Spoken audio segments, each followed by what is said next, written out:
memorable studio moment. We was actually recording something live and we was outside in Atlanta. We going through our set and probably a couple minutes into our set, Erykah Badu walks out on stage, right? And anybody that know me know that a lot of my music came from that style of music, that time of music, that scope of music.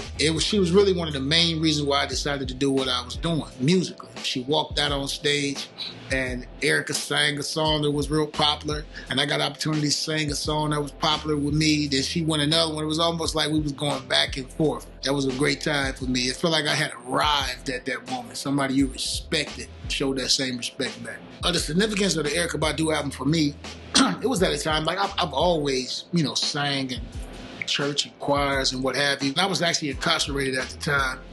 So I stepped away from the music and I was just doing a lot of reading, a lot of self-help type of stuff. I didn't feel like that the stuff they were talking about in the music was conducive to what I was learning about myself, so I kind of just let the music go.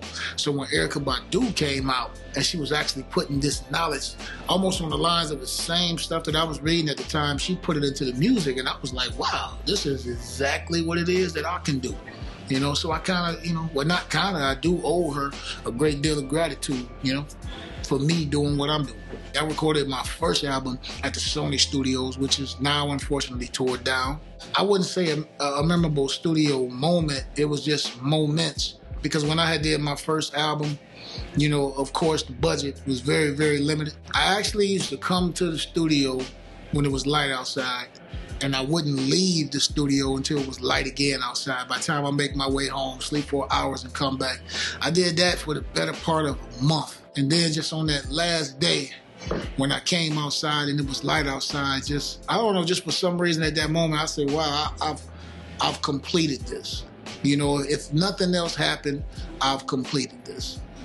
I think that there has to be more civil unrest to meet that. I think that there is a revolution that's going to happen, and it's probably not going to be very pretty. Because now it's kind of set a precedent that you don't have to sound like this one thing to make it to the point where you can get a Grammy. You don't have to sound like Chris Brown or Rihanna. I leave the room, I probably was gone for like 40 minutes, man. I get back to the room and my iPad is missing and my iPhone is missing. For some reason, he does not like new people and he doesn't like men.